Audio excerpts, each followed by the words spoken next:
It is Monday, August 24th of 2020. And no MyMac.com podcast this week. But we got a Guy's Daily Drive, so, no, it's still not the same thing. Intro, done, bam!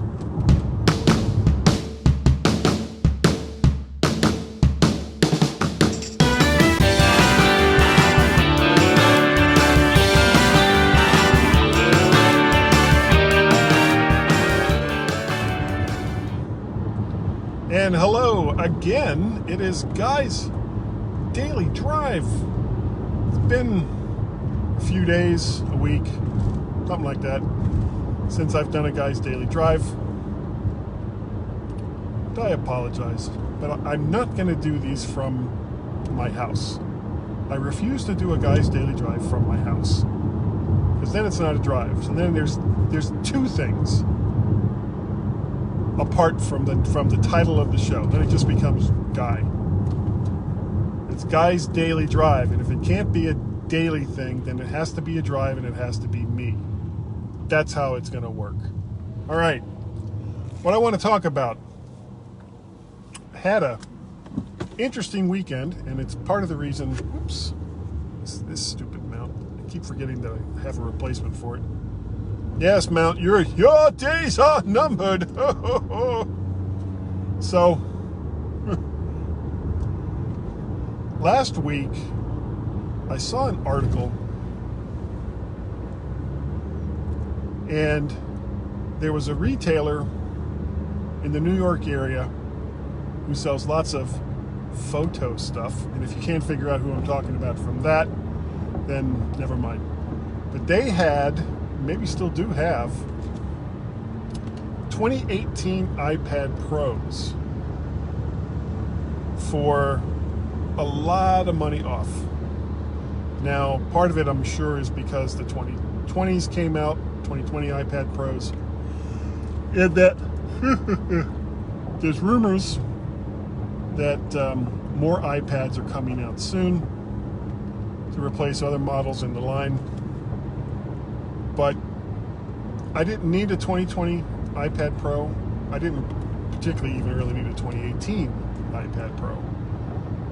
But the one I had, which came out in 2016, I think, was the original iPad Pro, 128 gigs of storage. It was the Cellular model, which I wanted again, which will become part of this story. So I went and I looked on the website, and for under $1,100, they had 12.9-inch iPad Pro with LTE cellular and 512 gigs of storage. So it was 4 times the amount of storage that I had in my other iPad Pro, which was always kind of restricting. And I thought about it, and I thought about it, and I probably pondered that decision for the better part of a day. But I knew that if I waited too long, that they were probably going to sell out. So I went ahead and pulled the trigger on that. And also got, there's a company called Bridge that makes Bluetooth keyboards that kind of latch on to the iPad. I tried one before and hadn't been particularly impressed by it, but this model also had a trackpad, which was nice, and it worked with the iPad, and was significantly less than whatever Apple calls their floaty keypad thing. I can't even tell you what it's called. But it was a lot less than that, so I figured, okay, I'll get one of those too.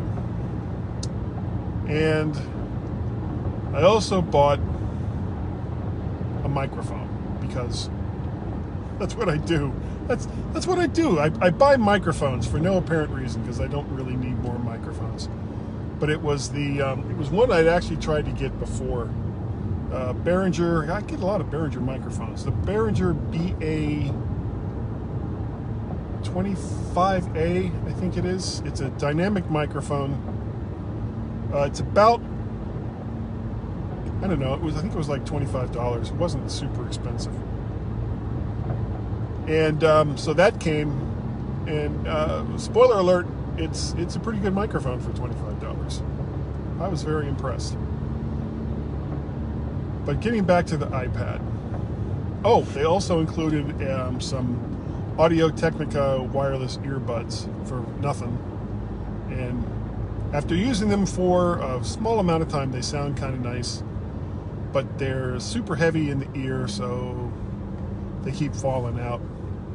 So I'm not super impressed with those. But, didn't cost me nothing. But the iPad is super fast. And I was pretty happy with it, but the problem I had was I needed to do two things. I needed to transfer all of the information, data, and apps from my old iPad Pro to the new one. Well, I'm running the beta iOS 14 or iPadOS 14 on my old iPad. So I had to find a way to, and I tried several times to just say, okay, here's the new iPad, here's the old iPad. Because if you just put them side by side, then they're supposed to transfer all data and apps and make your new one like your old one.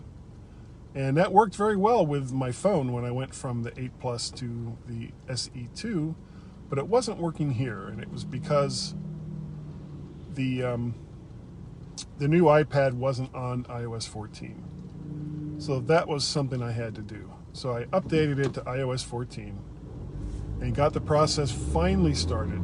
It was hours to transfer all of my data and apps from my old one to the new one. Next problem was transferring cellular connectivity from the contract I had with a particular telco, who I'm not going to name because they don't get to have any publicity from me, good or bad.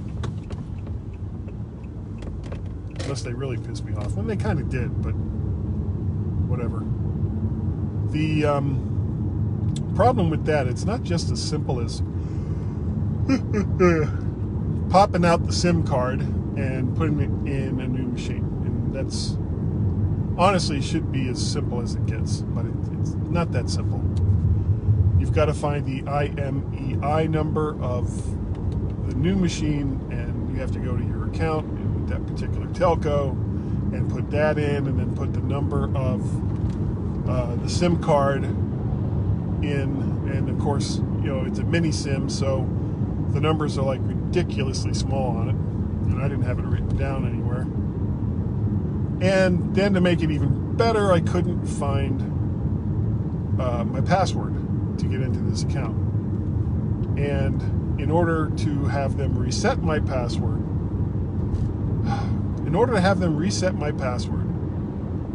I had to give them information that I couldn't get to because I didn't have my password. It's that like catch-22. It's like, well, I want to pay you guys money for a data plan for this iPad. I want to continue with the account that I already have, but you're making it really, really tough to do so. So I don't know, but I went ahead and figured, okay, well, if I can't do this online, I'll go to one of their stores. So I go to one of their stores, and I was running into the same thing. The guy's like, if I can't get into your account, I can't upgrade. I can't just, move this SIM from one to the other. So he gave me, didn't charge me, which was nice. He gave me a new SIM card and told me to call the 1-800 number. And so I did. I called their 1-800 number. Then, these days, not bad. It's all automated. Within a few minutes, I was connected to a real person who quickly, within 15 minutes, realized that he couldn't help me and that it had to get bumped up a notch to their next level service. That took an hour and a half, literally an hour and a half, to get to the next person in line. And the guy I was talking to his credit, kept coming back and saying, sorry, we're really, really trying. And I was probably within 10 minutes of saying, screw it, and just taking my iPad to a competitor's store and just saying, give me a data plan for this device. And then I would have canceled my old one, even though I've been with that company, with that plan for 10 years. However long it's been since I got my original iPad that had cellular connectivity. They finally got the other person on. They finally got my password reset, which is apparently, that's really all I needed them to do, was reset my freaking password. That was it. Because once I had the password reset, I still had to go into my account and make the changes. The woman on the phone from higher level support could not do it for me.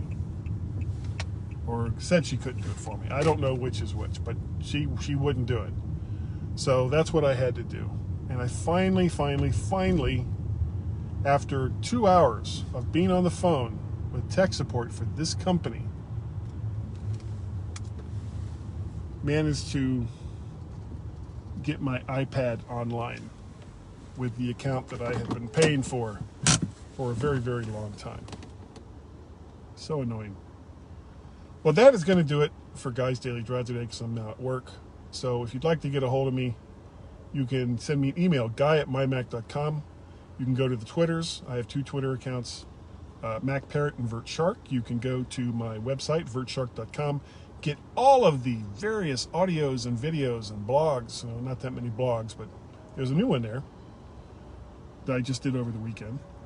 What else? There's also ways that you can help support my horrible microphone habit. Patreon.com/MacParrot.